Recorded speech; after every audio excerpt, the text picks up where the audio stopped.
La imaginación sociológica, por Charles Wright Mills. 14. 2. La gran teoría.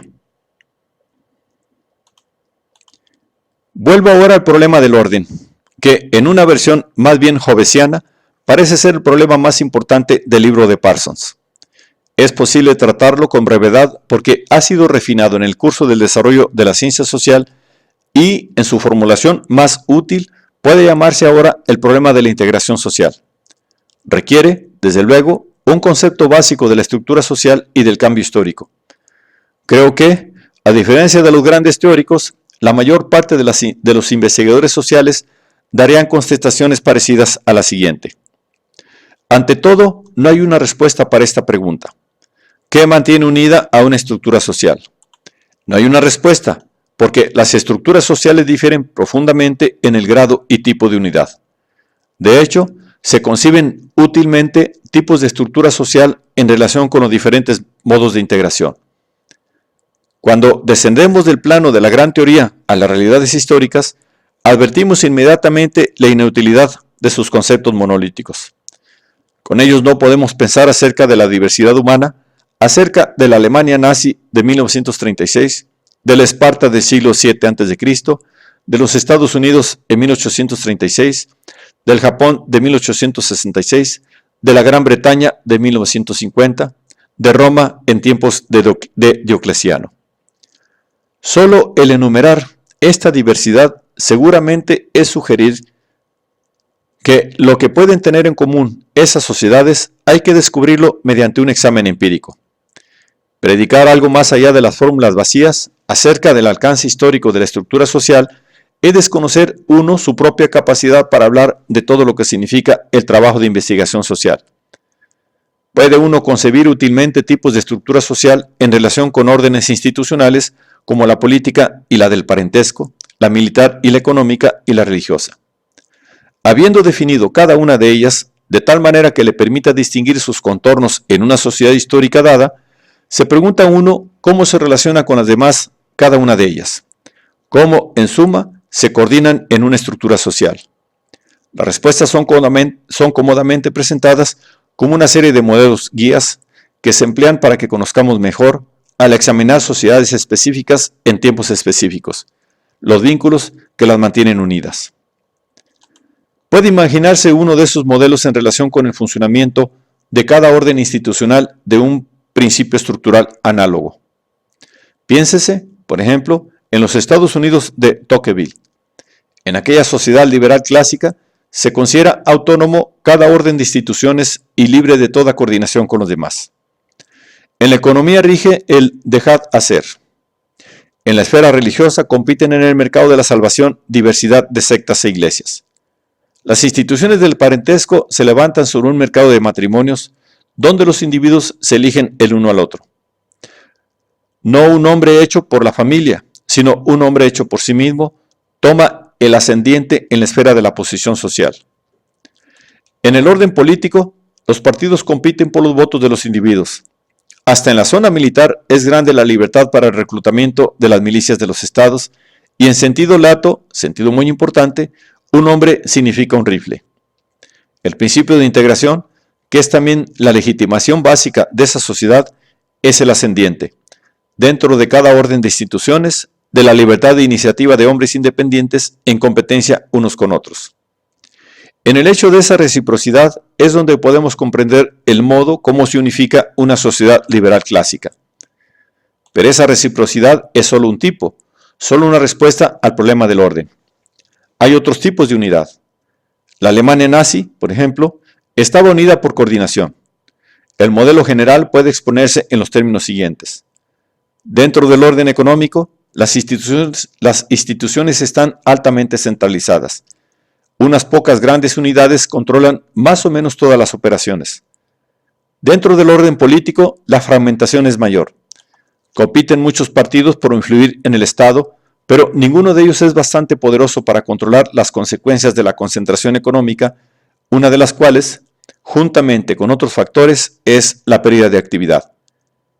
El movimiento nazi explotó con éxito la desesperación de las masas, especialmente la de la clase media-baja, ante la baja económica y puso en estrecha relación los órdenes político, militar y económico. Un solo partido monopoliza y rehace el orden político, aboliendo o amalgamando todos los otros partidos que pueden competir por el poder. Para hacer esto, es preciso que el partido nazi encuentre puntos de interés coincidentes con los monopolios del orden económico, así como con ciertas minorías del orden militar. En esos órdenes principales se produce, primero, la correspondiente concentración del poder, después cada uno de ellos coincide y coopera en la toma del poder. El ejército del presidente Hindenburg no tiene interés en defender la República de Weimar ni en aplastar las columnas en marcha de un partido popular belicoso. Los círculos de los grandes negocios están dispuestos a dar ayuda financiera al partido nazi que, entre otras cosas, promete aplastar el movimiento obrero. Y los tres tipos de minorías se unen en una coalición, no siempre cómoda, para conservar el poder de sus respectivos órdenes y coordinar el resto de la sociedad.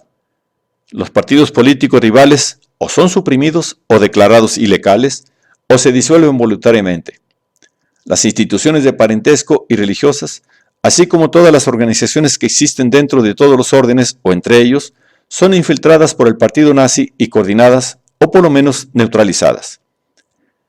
El Estado-partido totalitario es el medio por el cual los altos agentes de cada uno de los tres órdenes predominantes se coordinan entre sí y coordinan otros órdenes institucionales. Se convierte en el armazón general de la organización que impone objetivos a todos los órdenes institucionales, en vez de limitarse a garantizar el gobierno de la ley. El partido se extiende, buscando por todas partes auxiliarías y afiliaciones. Las disuelve o se infiltra en ellas, y en cualquier caso llega a controlar todos los tipos de organizaciones, incluida la familia. Las esferas símbolo de todas las instituciones son dominadas por el partido. Con la excepción parcial del orden religioso, no se permiten pretensiones rivales a la legitimidad. Hay un monopolio de partido de comunicaciones formales, incluidas las instituciones educativas.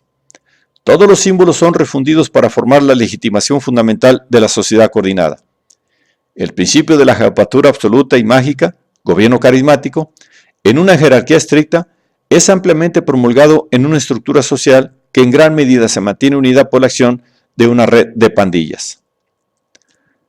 Pero seguramente basta eso para hacer evidente lo que yo considero cosa obvia, que no hay gran teoría, ningún sistema universal de acuerdo con el cual podamos entender la unidad de la estructura social, ninguna respuesta al viejo y cansado problema del orden social, tomado en general.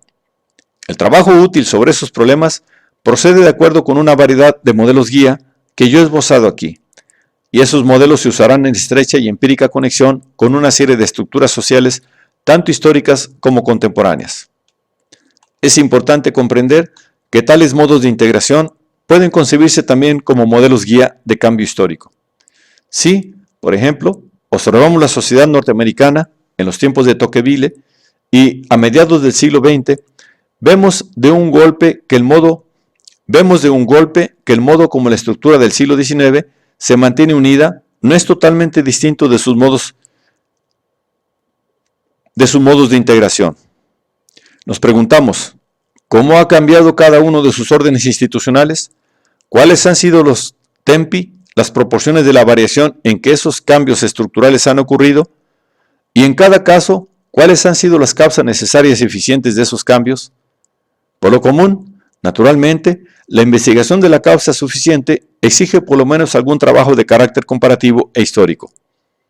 De una manera general, podemos resumir ese análisis del cambio social y formular así más económicamente una serie de grandes problemas indicando que los cambios han sido consecuencia del paso de un modo de integración a otro. Por ejemplo, el último siglo de la historia de los Estados Unidos muestra una transición de una estructura social ampliamente integrada por correspondencia a otra mucho más sometida a la coordinación.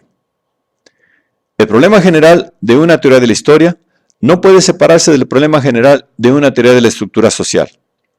Creo que es obvio que en sus estudios propiamente dichos, los investigadores sociales no experimentan grandes dificultades teóricas para comprender ambos problemas de una manera unificada.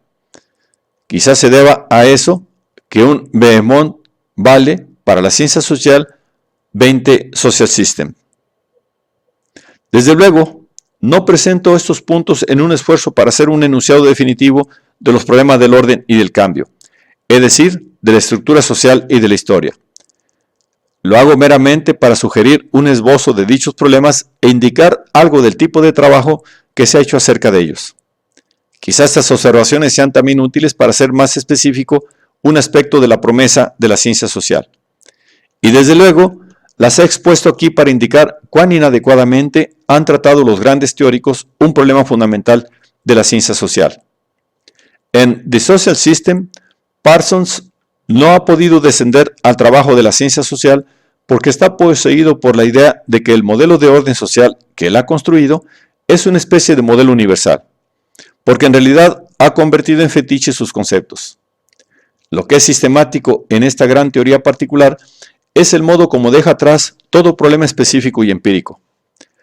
No se la formula para enunciar de manera más precisa o más adecuada cualquier problema nuevo de reconocida importancia.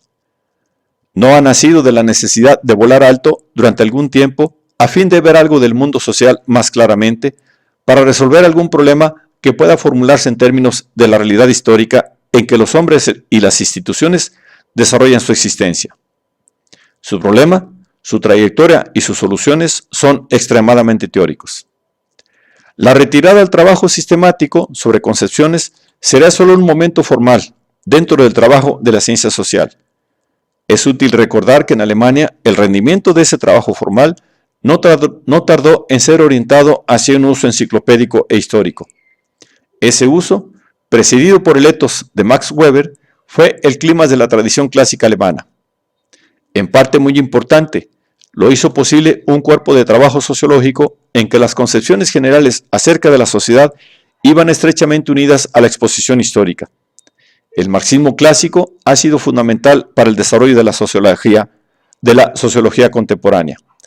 Max Weber, como muchos otros sociólogos, desarrolló gran parte de su obra en diálogo con Karl Marx. Pero hay que reconocer siempre la amnesia del erudito norteamericano. En la gran teoría, nos hallamos ahora delante de otra retirada formalista y, una vez más, lo que propiamente es solo una pausa parece haberse hecho permanente. Como dicen en España, son muchos los que barajan las cartas y no pueden jugar.